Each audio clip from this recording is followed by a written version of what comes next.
দর্শক, ইসমানী মির্জাপুর চা মুক্তবাক অনুষ্ঠানে আপনাদের সবাইকে স্বাগত জানাচ্ছি। আপনাদের সাথে আছি আমি মানজুর আল মতিন। কালকে জুলাই সনদ চূড়ান্ত হবে এমন একটা আভাস দেওয়া হয়েছে ঐক্যমত্য কমিশনের তরফ থেকে। সেই পর্যন্ত আসলে আমরা পৌঁছতে পেরেছি কিনা, কতটুকু ঐক্যমত্য হলো, সেখান থেকে আলোচনা শুরু করতে চাই। এছাড়া সাম্প্রতিক রাজনৈতিক বিভিন্ন বিষয় নিয়েও কথা বলতে চাই। তিনজন সম্মানিত অতিথি রয়েছেন আমাদের সাথে। আছেন জনাব মাসুদ কামাল, সিনিয়র সাংবাদিক। আছেন জনাব রফিক শিকদার, অ্যাডভোকেট, তিনি সদস্য জাতীয় নির্বাহী কমিটি বিএনপি। এবং আছেন জনাব ফরিদুল হক, তিনি যুগ্ম সদস্য সচিব, জাতীয় নাগরিক পার্টি। আপনাদের তিনজনকে স্বাগত আমাদের এই অনুষ্ঠানে। শুরুতেই জনাব ফরিদুল হক, আপনার কাছে আসতে চাই। আলোচনা যদিও শেষ হয়ে যাচ্ছে, তারপরে অনেক বিষয়ের বোধহয় এখনো মীমাংসা হয়নি, এবং জুলাই সনদে আসলে কতটুকু এর মধ্যে নিয়ে আসা যাচ্ছে, কতটুকু বাকি থেকে গেল? জি, ধন্যবাদ আপনাকে। সম্মানিত সহ আলোচকদেরকে শুভেচ্ছা, দর্শকদেরকেও শুভেচ্ছা। এইখানে যেটা হয়েছে যে মানে ঐক্যমত কমিশন যখন কাজ শুরু করে, ঐক্যমত কমিশনের আগে 6টা সংস্কার কমিশন হয়েছিল, আপনার মনে থাকার কথা, সবারই মনে থাকার কথা। তো 6টা সংস্কার কমিশনের যে জিস্টগুলো 166টা প্রস্তাব আকারে রাজনৈতিক দলগুলোর কাছে ঐক্যমত কমিশন দেয়, দিয়ে আলোচনাটা শুরু হয়। তো প্রথম পর্বের আলোচনায় 146টা বিষয়ে বিভিন্ন কিছু পরিবর্ধন করে 146টা বিষয়ে সবাই মোটামুটি একমত হয়। আর দ্বিতীয় পর্বের আলোচনায় 20টা যেগুলোতে একমত হচ্ছিল না কিংবা মৌলিক সংস্কার, সেইগুলো নিয়ে আলোচনাটা শুরু হয় দ্বিতীয় পর্বের আলোচনা, যেটা এখনো চলমান। এখানে আরেকটা জিনিস যেটা মনে রাখা দরকার, আমাদের স্মরণ করা দরকার, সেটা হচ্ছে যে এই 166টা সংস্কার প্রস্তাব কোন প্রক্রিয়ায় বাস্তবায়িত হবে, এটার জন্য 6টা পদ্ধতির কথা ঐক্যমত কমিশন তখন বলেছিলেন।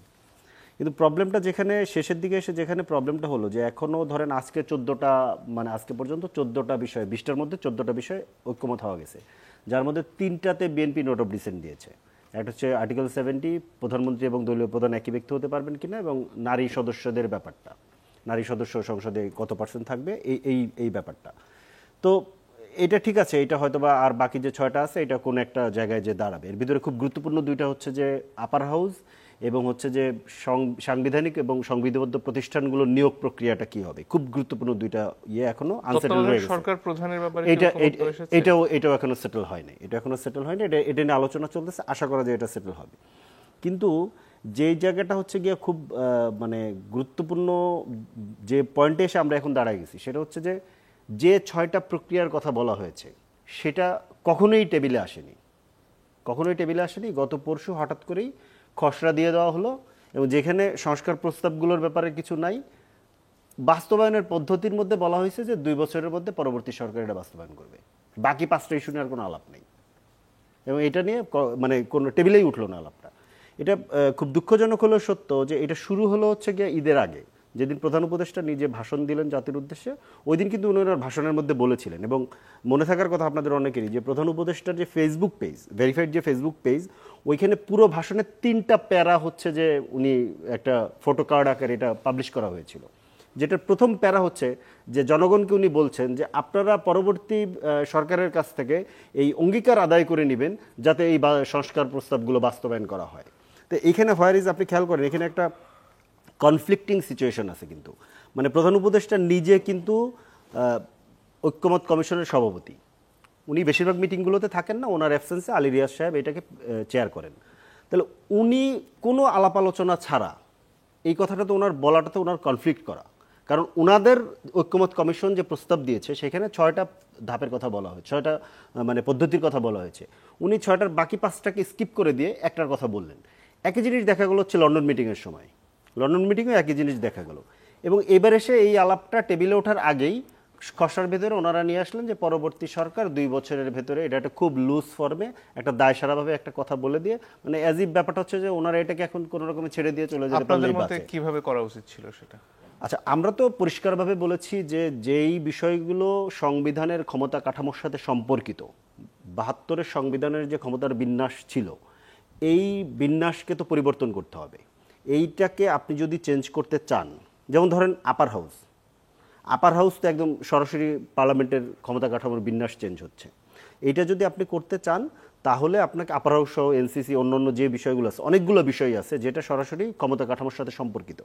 এই বিষয়গুলো যদি আপনি করতে চান, আপনাকে গণপরিষদে যেতে হবে, গণপরিষদ নির্বাচন দিতে হবে। গণপরিষদে একটা সংবিধান সংস্কার বলেন, পুনর্লিখন বলেন, নতুন সংবিধান বলেন, যেটাই হোক সেটা খসড়া গৃহীত হবে, দেন এটাকে রেফারেন্ডামে যেতে হবে।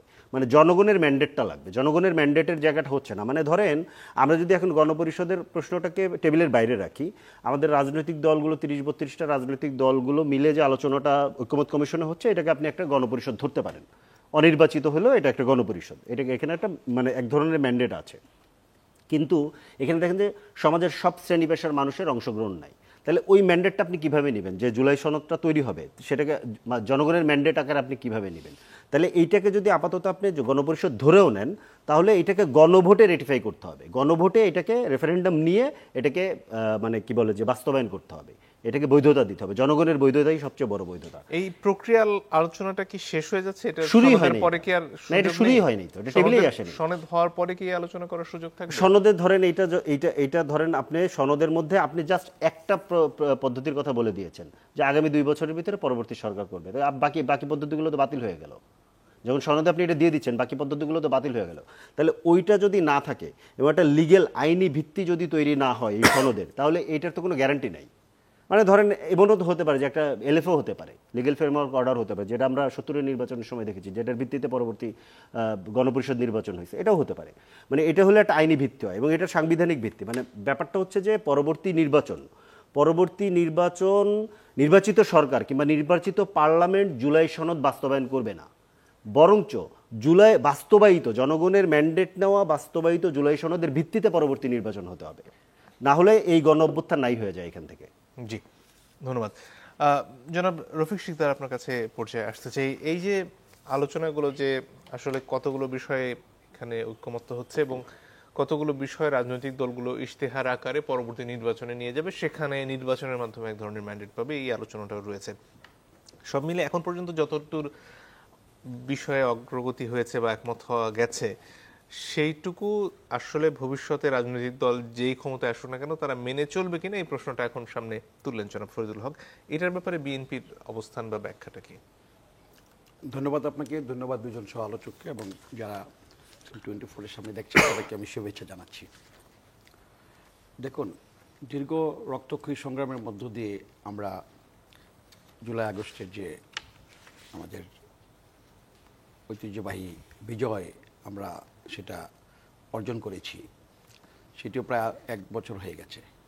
কিন্তু যে বিজয়ের মূর্ছনা গত 24 সালের 5ই আগস্টে ঢাকাসহ সমগ্র বাংলাদেশে ছিল, সেটিকে যেন কোনোভাবেই ম্লান না করা যায় বা ম্লান হয়ে না যায়, সেই জন্য বিএনপির রাজনৈতিক দল হিসেবে আমরা সহ অপরাপর যে সকল ক্রিয়াশীল রাজনৈতিক দলগুলো ছিল আন্দোলনমুখী ফেসিবাদের বিরুদ্ধে, এবং সাংবাদিক, কলাকৌশল, যারা এই দেশপ্রেমিক, সবাই কিন্তু আমরা কিন্তু এই ব্যাপারে একমত।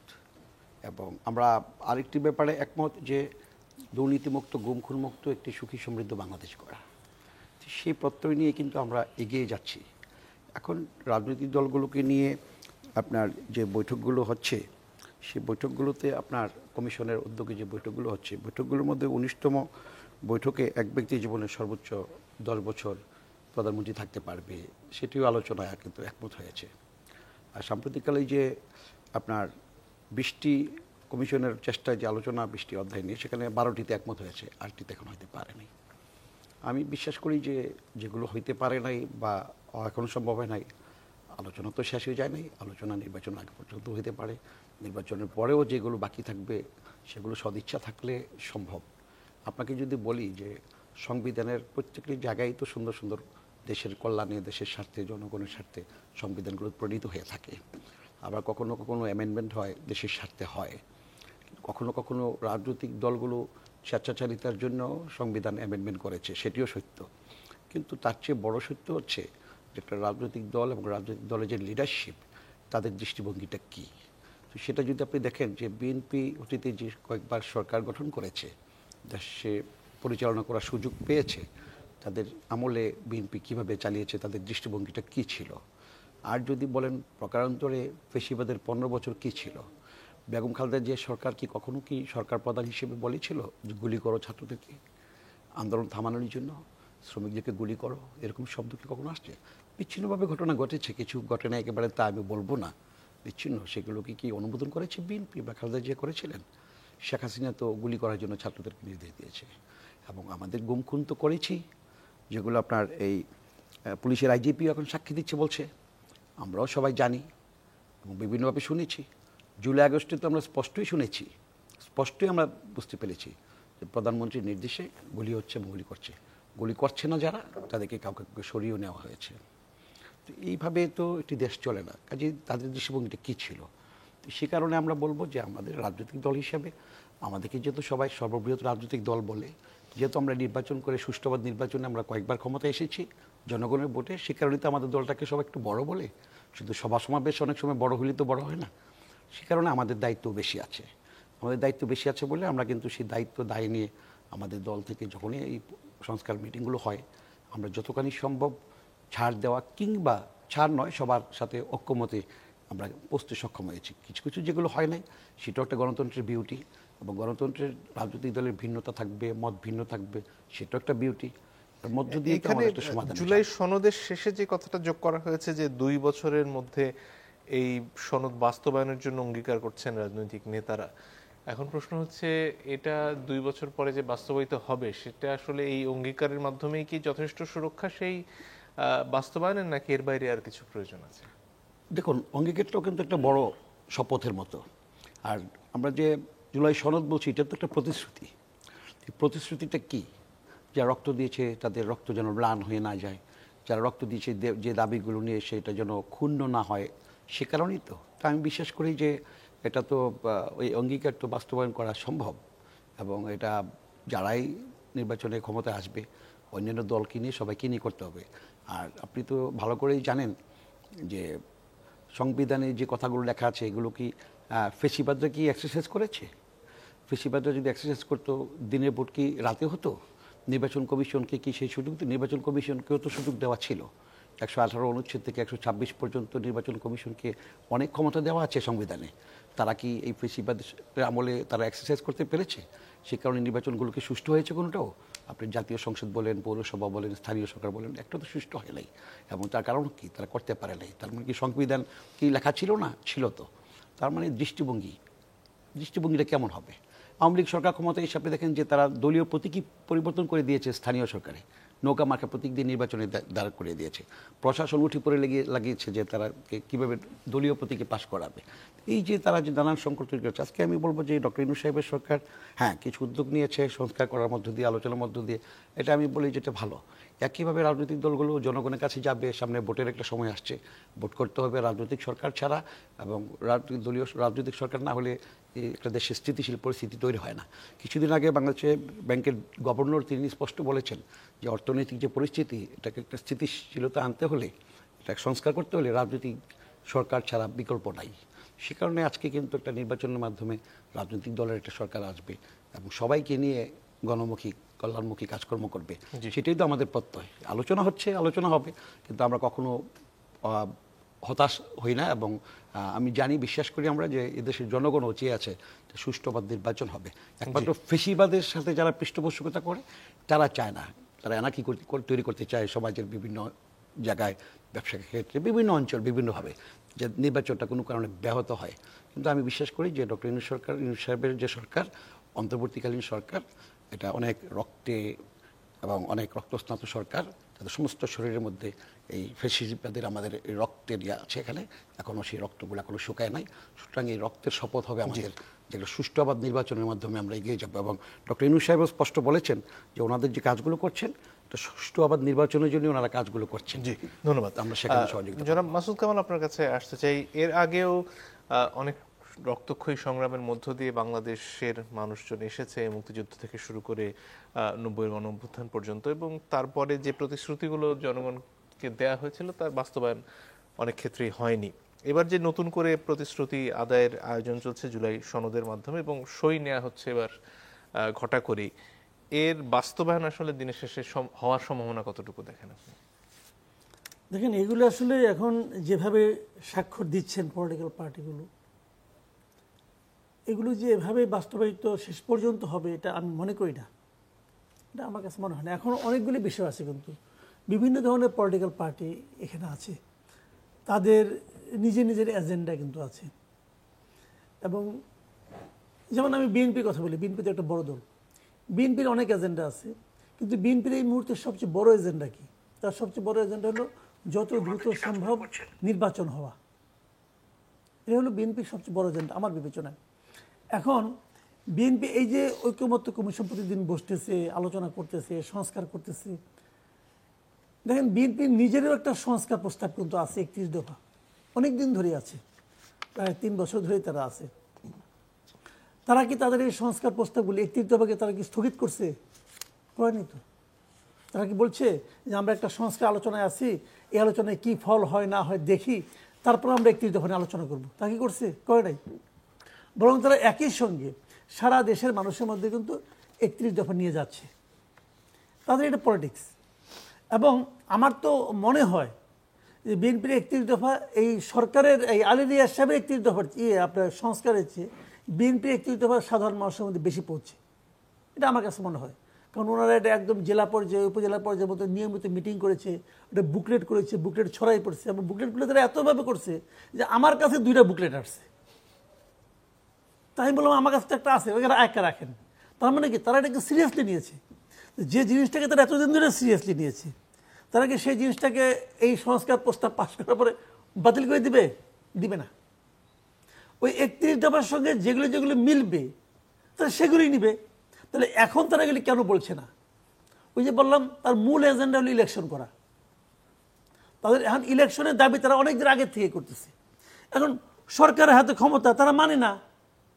ওকে, তোমরা কি বলতেছো যে একটা সংস্কার কিছু একটা করতে হবে, তারপর ইলেকশন। ঠিক আছে বাবা, যা বলতেছো বলো, সংস্কারের সঙ্গে আসি, কোনো সমস্যা নাই, ইলেকশনটা দাও। ইলেকশনটা হয়ে গেল, তখন বিএনপি বলবে আমরা জনগণের প্রতিনিধি, আমরা জনগণ আমাদের পাঠাইছে, তা আমরা যা চাই ওটাই জনগণ চায়। তো জনগণ, আমরা তো তখন বিএনপি যখন ইলেকশন করবে তখন বিএনপি কি তাদের ম্যানিফেস্টোতে 31 দফা নিয়ে আসবে না? নিয়ে আসবে। বলবে 31 দফার ভিত্তিতে জনগণ আমাকে ভোট দিছে। তো জনগণ আমাকে ভোট দিছে 31 দফার ভিত্তিতে, তো আমি 31 দফা বাস্তবায়ন অন্যটা বাস্তবায়ন করবো নাকি? করবে না ভাই। এবং এটাই রিয়েলিটি। এবং আমি তো পার্সোনালি এটাও মনে করি যে বিএনপি 31 দফার সঙ্গে এখানকার যে দফাগুলো, এখানে যে সংস্কারের যে প্রস্তাবগুলো, এটা যে আহামরি কিছু ভালো কিছু তাও তো মনে করি না। কারণ আমি যতটুকু দেখেছি, তো এটা কি বিএনপি তো বলবে যে ভাই এটা হলো জনগণের সংস্কার প্রস্তাব, আর এটা হলো কতিপয় ভাড়াটিয়া বুদ্ধিজীবী এবং এনজিও সংস্কার প্রস্তাব, বলবে। এটা যদি বলবে, আমি বলতেছি না, বলবে আমি কি জ্যোতিষ নাকি, যদি বলে আপনি ওটাকে ইগনোর করবেন কোন যুক্তিতে? আমি তো কোনো যুক্তি দেখি না। কাজেই যেটাই হোক, আমার কথা হলো কি শুনেন, আমি যেটা বুঝি সামনের দিনগুলোতে যেটাই হোক, আমরা আওয়ামী লীগ আমলে যা দেখছিলাম 15 বছর যা দেখছি, ওইরকম কিছু হতে যাচ্ছে না। যদি বিএনপির সংস্কার প্রস্তাব বাস্তবায়িত হয়, সেটা কিন্তু কোনো খারাপ দেখি না, ভালোই তো। অনেক কিছু আছে যে নাকি একদম মৌলিক পরিবর্তন তারা আনতে যাচ্ছে, আসুক, সমস্যাটা কি? যদি এদের পরিবর্তনগুলি সংস্কার প্রস্তাব যেটা হয়েছে যদি এগুলি হয়, আসুক, সমস্যা নাই ভাই, ভালো কিছু হওয়াটাই ভালো। কিন্তু যেভাবেই এই স্বাক্ষর করে নিতেছি 200 টাকার স্ট্যাম্পে অমুক তমুক, এগুলি পলিটিক্স, এগুলি কোনো বেল নেই, এগুলো আমি মনে করি বেল নেই। ধন্যবাদ। একটা বিরতির সময় হয়ে গেছে, দর্শক একটু পরে ফিরে আসছে, আশা করি সাথে থাকবেন।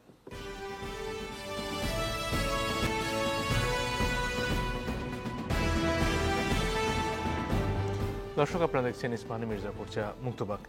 আমরা আলোচনায় ফিরে আসবো। জনাব ফরিদুল হক, আপনার কাছে আসতে চাই। আজকে 2 ছাত্র উপদেষ্টার বিরুদ্ধে ষড়যন্ত্র হচ্ছে বলে এনসিপির তরফ থেকে পদযাত্রায় বলা হলো, নাহিদ বললেন।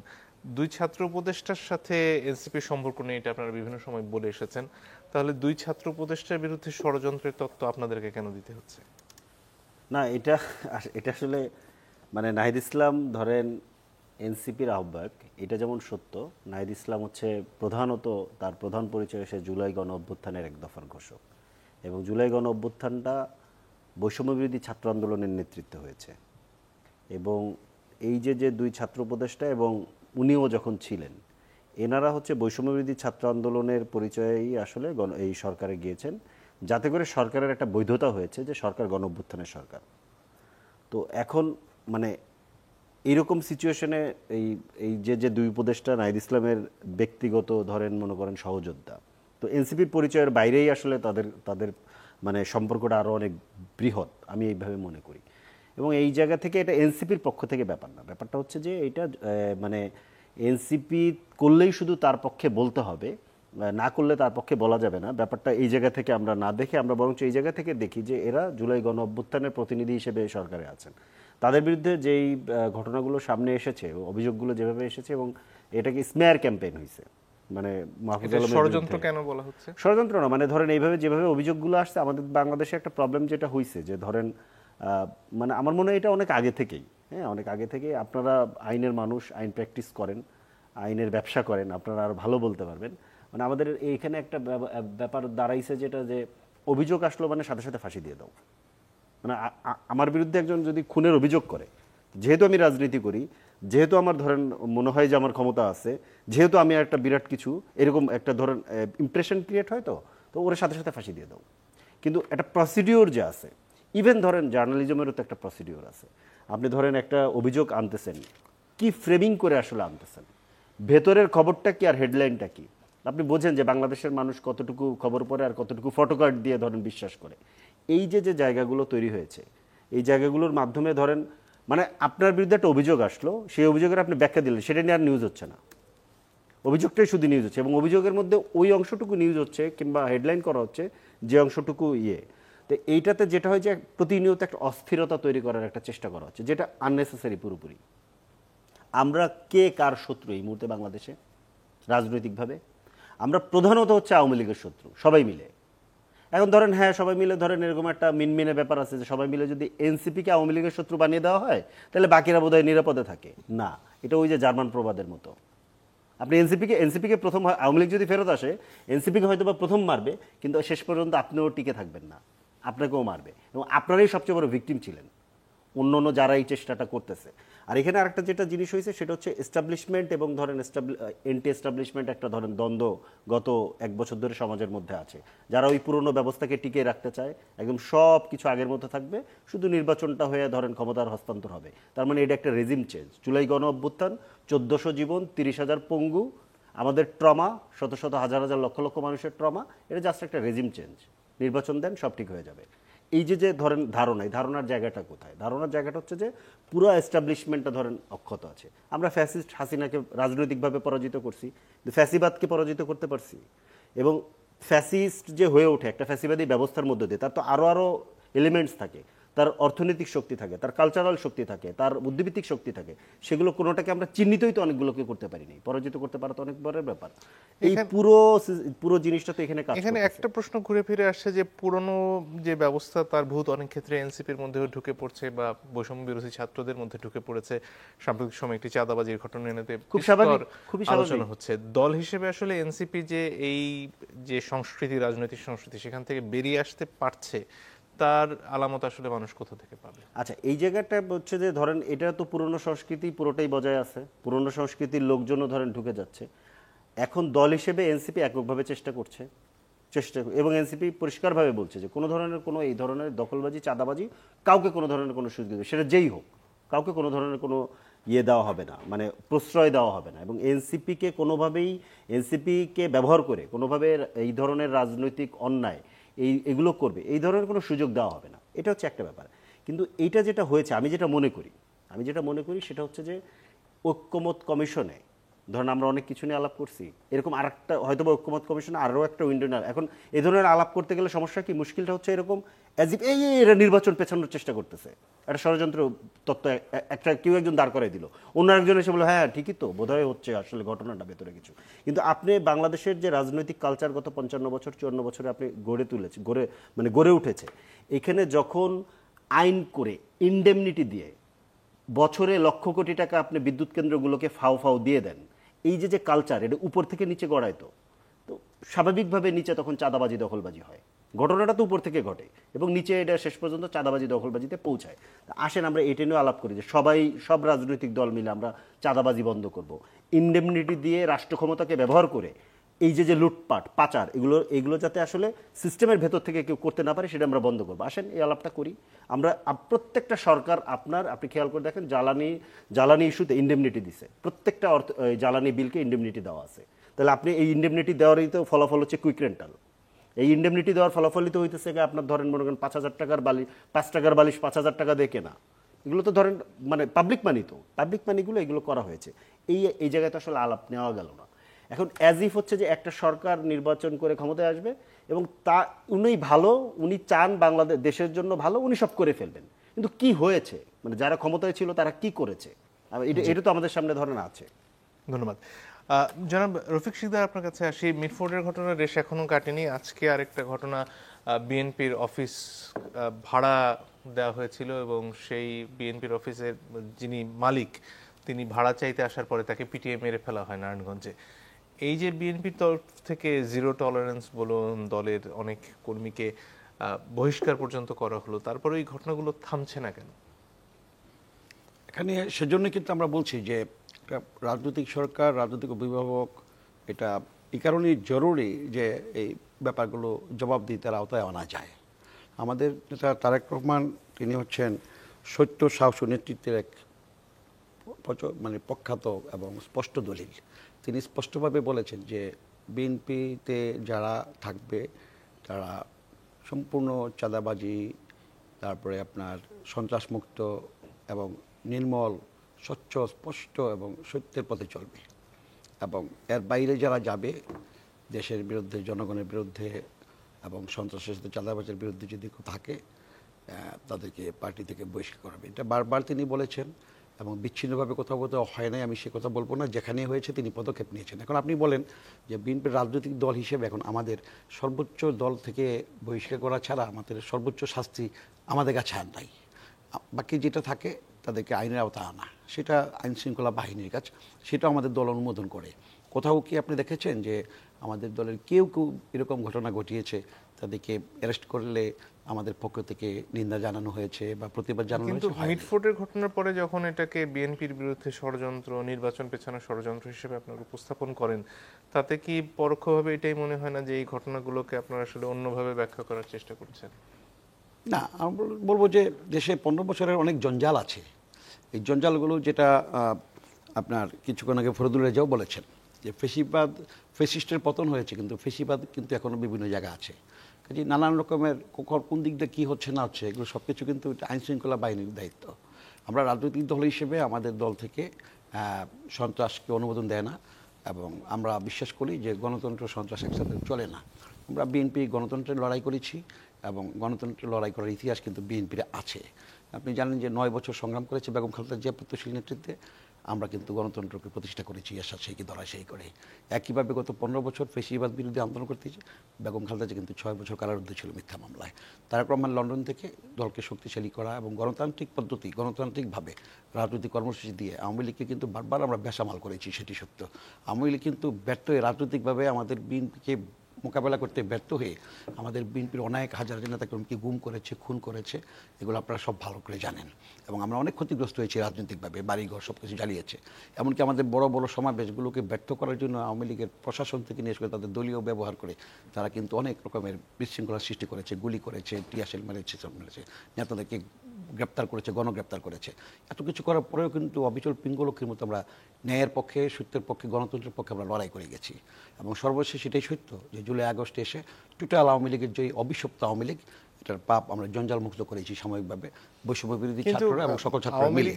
কিন্তু এখন নারায়ণগঞ্জের যে ব্যাপারটা, নারায়ণগঞ্জের ব্যাপারটা, সেটা যেমন আমরা এটা নিন্দা জানিয়েছি এবং আমরা পরে দেখিয়েছি যে এটা আসলে জনাব শিকদার, প্রশ্নটা সেই জায়গায়, ধরুন যে চাঁদাবাজিটা আগে আওয়ামী লীগের লোকজন করতো, সেই জায়গায় যদি আরেকটা রাজনৈতিক দল এসে একই কাজটা অব্যাহত থাকে, তাহলে আসলে আওয়ামী লীগ গিয়ে সাধারণ মানুষের লাভটা কি হবে?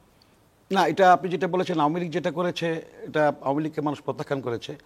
বিএনপি যদি রাজনৈতিকভাবে দল হিসেবে যদি এগুলো করে, তাহলে বিএনপি যদি অনুমোদন করে, বিএনপি যদি এটাকে সায় দেয়, তো বিএনপিকে মানুষ প্রত্যাখ্যান করবে। বিএনপি কি কখনো গত এই স্বাধীনতার পরে, বিএনপি প্রতিষ্ঠা হওয়ার পরে 78 সালে 1 সেপ্টেম্বর বিএনপি প্রতিষ্ঠা পেয়েছে, গণতান্ত্রিক রাজনৈতিক দল হিসাবে কিংবা সুষ্ঠু আবার নির্বাচনগুলোতে বিএনপিকে কি জনগণ প্রত্যাখ্যান করেছে কখনো একবারও দেখেছেন? যদি স্ট্যান্ডার্ড নির্বাচন বলেন 1991 সাল, 2001 সাল, 96 সালে 12ই জুনে আমরা ক্ষমতায় আসতে পারি নাই, কিন্তু 118টা সিট পার্লামেন্ট আমরা নিয়েছি, অনেক বিপুল, মানে স্বাধীনতার পরে সবচেয়ে বড় বিরোধী রাজনৈতিক দল হিসেবে।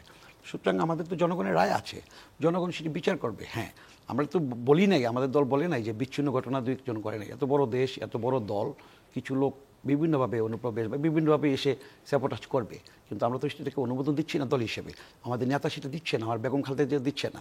আপনি জানেন যে শেখ হাসিনার বাড়ির কর্মচারীর কাছে 4 কোটি না 400 কোটি টাকা পাওয়া গেছে, 400 কোটি টাকা পাওয়া গেছে।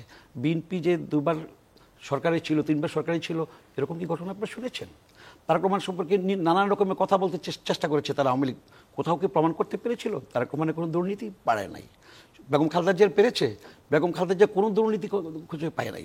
2 কোটি টাকা ছিল অরফেনেজের, এটা 10 কোটি টাকা আছে আজকে ব্যাংকেই ছিল, সেটাকেই করে কিন্তু বেগম খালেদা জিয়াকে জেল খাটতে হয়েছে।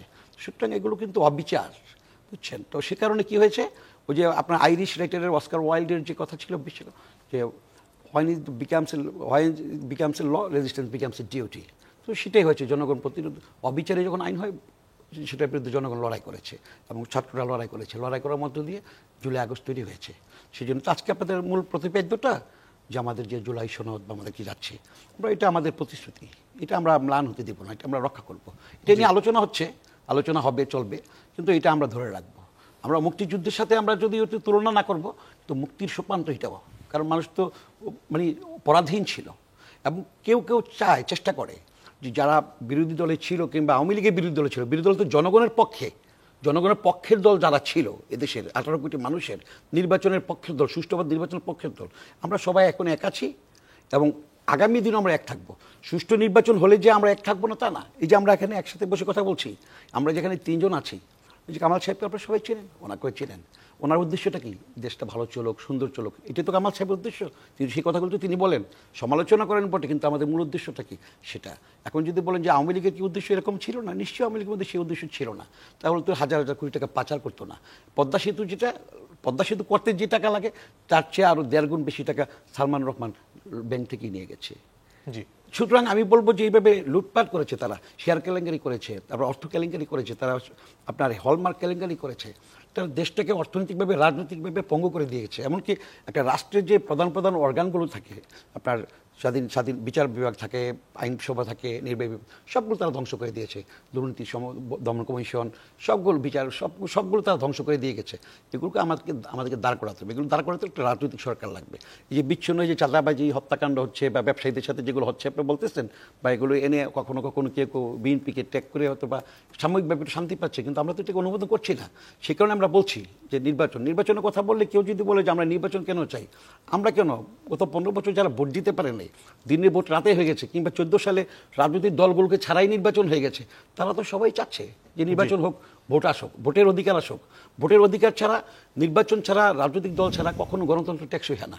গণতন্ত্রকে যদি মজবুত করতে চান, স্থিতিশীল করতে চান, সাস্টেন করতে চান, তাহলে নির্বাচনের কোনো বিকল্প নেই। এবং নির্বাচন হলেই যে অপরাপর যে রাজনৈতিক দলগুলো আছে, কেউ কেউ যদি একেবারে ছোট মনে করে, আমরা তাদেরকে ছোট মনে করি না, তাদেরও প্রত্যয় আছে বাংলাদেশের, তাদেরও স্বপ্ন আছে, তাদের স্বপ্ন, আমাদের স্বপ্ন, সকলের স্বপ্ন হচ্ছে, অঙ্গীকার হচ্ছে একটা সুখী সমৃদ্ধ, একটা নিরাপদ, গুম খুন মুক্ত বাংলাদেশ প্রতিষ্ঠা করা।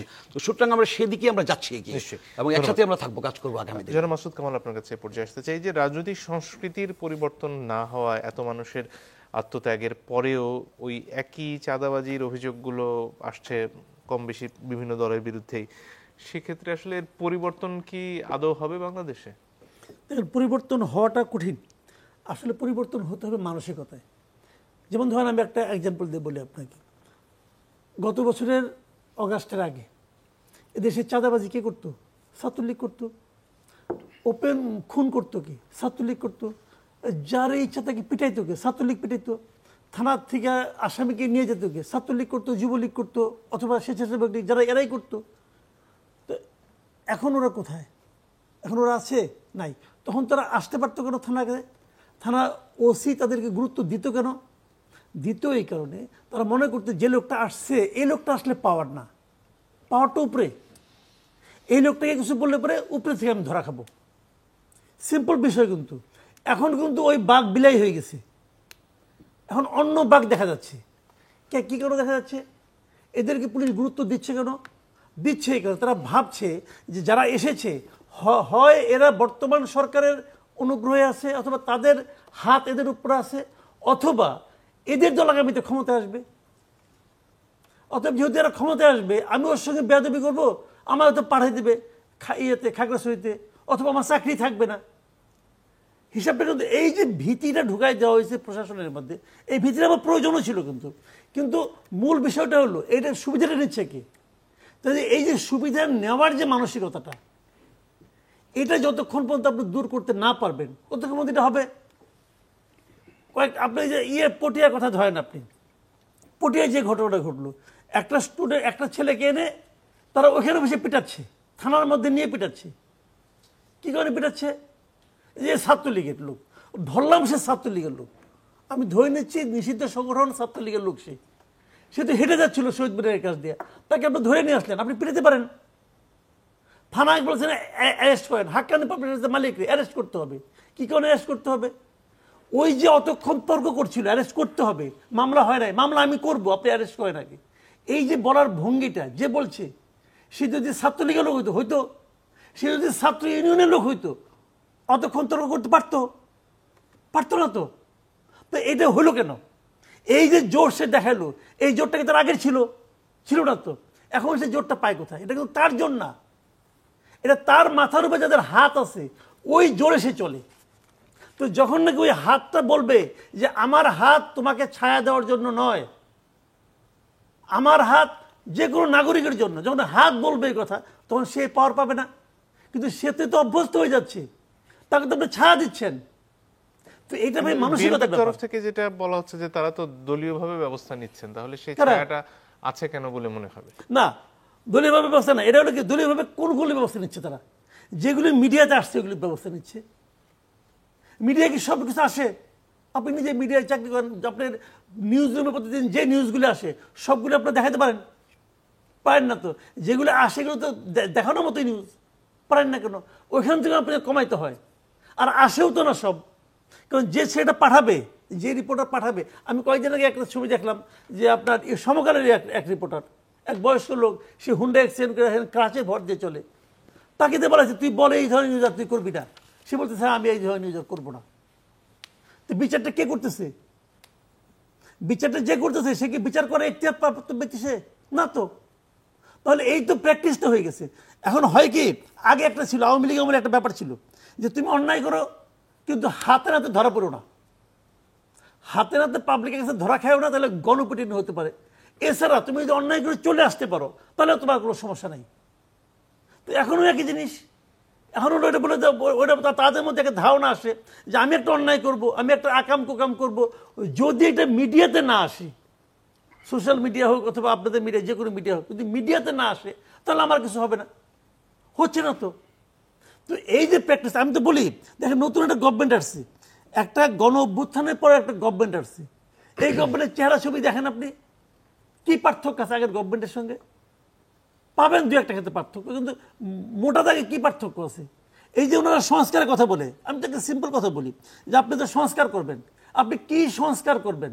সেই সংস্কার করে যে ভালো জিনিসটা আমরা পাবো, আমরা কিন্তু সুশাসন পাবো সংস্কারের মাধ্যমে। এই তো প্রত্যাশা যে সংস্কার করলে আমি একটা সুশাসন পাবো। তো সেই সুশাসনটা আপনি করে দেখেন না।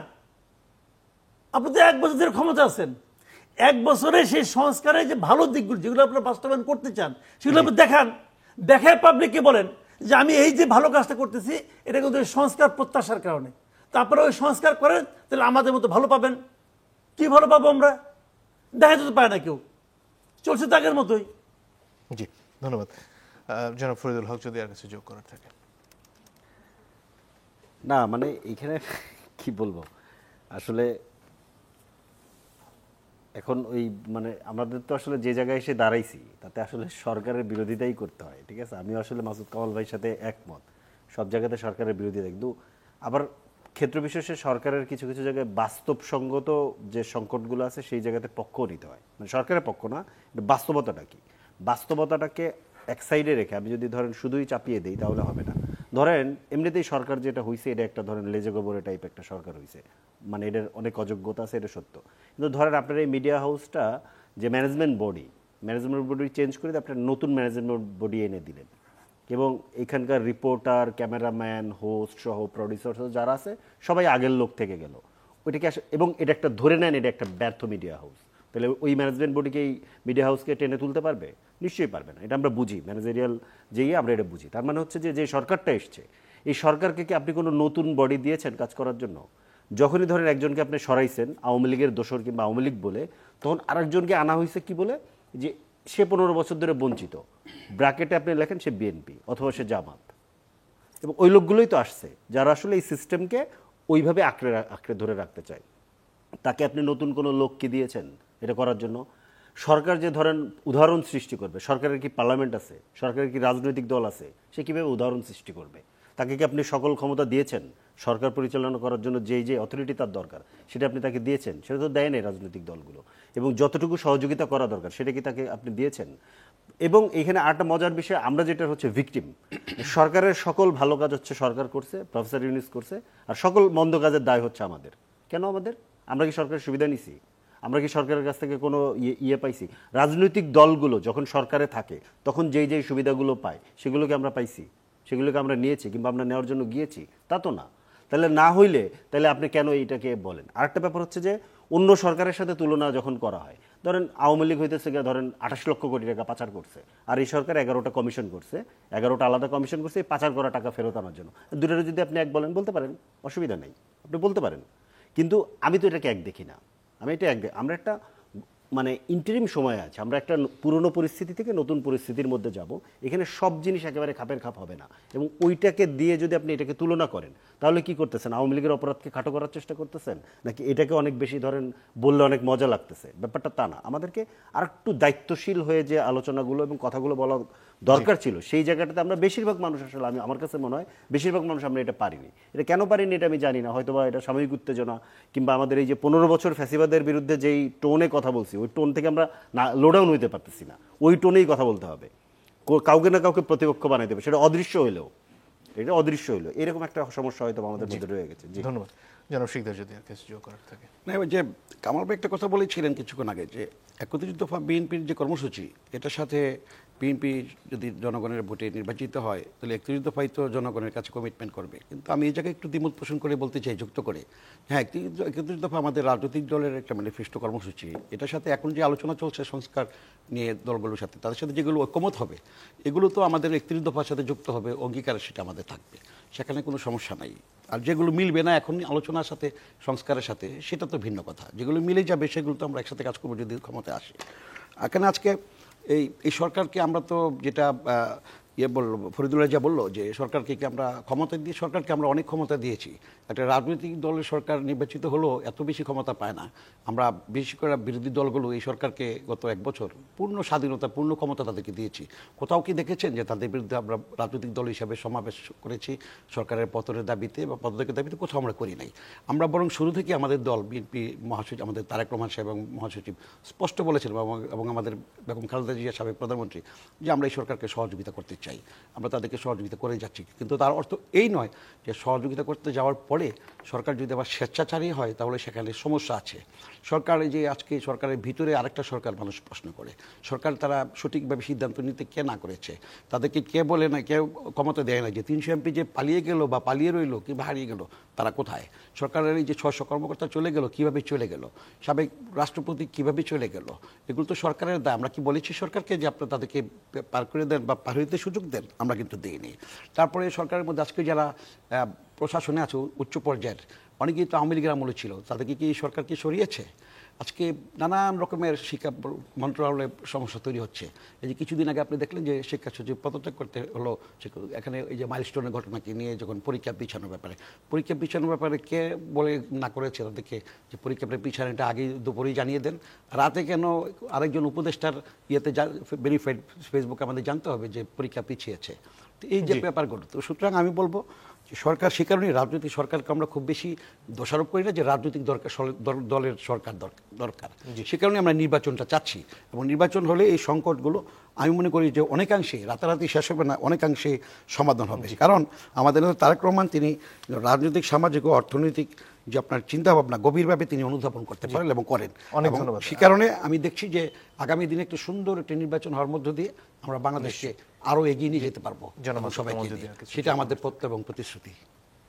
না, আমি একটা কথা খালি বলি যে ফজল ভাই যে কথাটা বললেন যে এই সরকার কিভাবে উদাহরণটা দেখাবে, এই সরকারের হাতে কি সকল ক্ষমতা দেওয়া হয়েছে, এই সরকারকে সমস্ত পলিটিক্যাল পার্টি সেই সাপোর্টটা দিচ্ছে। আমি খালি একটা কথা বলি ভাই শুনেন, আমার দেখা মতে এই সরকারের চেয়ে ক্ষমতাবান সরকার এর আগে আমি দেখি নাই। এই সরকারের মতো এত সাপোর্ট এর আগে কোনো সরকার আর পায় নাই। আমি একটা এক্সাম্পল দিল, এই সরকার যদি সংবিধানও ক্রমাগত লঙ্ঘন করতে থাকে তাও কেউ প্রশ্ন করে না, কারণ তারা বলছে আপনারা করেন। পলিটিক্যাল পার্টিগুলো যাদের সঙ্গে তাদের প্রতিনিয়ত বিরোধ হচ্ছে, যেমন বিএনপির সঙ্গে একটা বিরোধ হচ্ছে, ইলেকশন দিবেন কবে অমুক তমুক, বিএনপি একদিনের জন্য বলে নাই যে আমি এই সরকারের প্রতি সাপোর্ট উল্টো করলাম। এই সরকার কোনো একটা মানে প্রশাসনিক কোনো একটা সিদ্ধান্ত নিয়েছে, যে সিদ্ধান্ত কোনো ধরনের চ্যালেঞ্জের মুখে পড়ছে, বলেন আপনারা, পড়ে নাই তো, কেউ তাকে চ্যালেঞ্জ করতেছে না। কিন্তু কাজেই ওনারা করতে না পারাটা হয় ওনাদের সদিচ্ছার সমস্যা অথবা ওনাদের অযোগ্যতার কারণ, বেসিক্যালি ভুল করেন এখানেই। তো সেই জিনিসটা তারা পায় নাই। তাদের উচিত ছিল যে দেখায় দেওয়া যে আমরা এই চেঞ্জগুলো আনলাম। আমি তো বললাম যে কিছু কিছু ক্ষেত্রে খুব ভালো পরিবর্তন আসছে। যেমন ধরেন একটা জিনিস, যে এই যে টাকা পাচার হয়ে যাওয়াটা, এটা তবে বন্ধ হয়েছে। আগে তো টাকা মানে পাচার মানে কি, দেশে টাকা থাকতোই না, সব পাচার হয়ে যেত, এটা বন্ধ হয়েছে, আমি অবশ্যই পজিটিভ। কিন্তু আপনারা সংস্কার কর্মসূচির মধ্যে আমি বলছি স্পেসিফিক্যালি যেগুলি নিয়ে আপনারা সংস্কারে আলোচনা করতেছেন, সেই আলোচনাগুলির দুই একটা আপনারা করে দেখান যে আপনারা এভাবে চালাচ্ছি, যদি আপনারা এই সংস্কারগুলি করেন তাহলে আমাদের এই যে ভালো কাজগুলি এরকম হবে, তাহলে তো পাবলিক বুঝতো। তার সে অথরিটি নাই। এখন সংস্কার তো এটা অনেক কেন অধ্যাদেশ করে করেন, ওই যে ডিএসএ বাতিল করছে, এটা ধরেন একটা করছে বাতিল, ভাই সংবিধানই মানতেছে না অনেক ক্ষেত্রে, কেউ কোনো প্রশ্ন করছে? জি, অনেক ধন্যবাদ। আজকের মতো সময় ফুরিয়ে গেছে। আপনাদের তিনজনকে অসংখ্য ধন্যবাদ। দর্শক ধন্যবাদ আপনাদেরকেও। আজকের মতো বিদায় নিচ্ছি।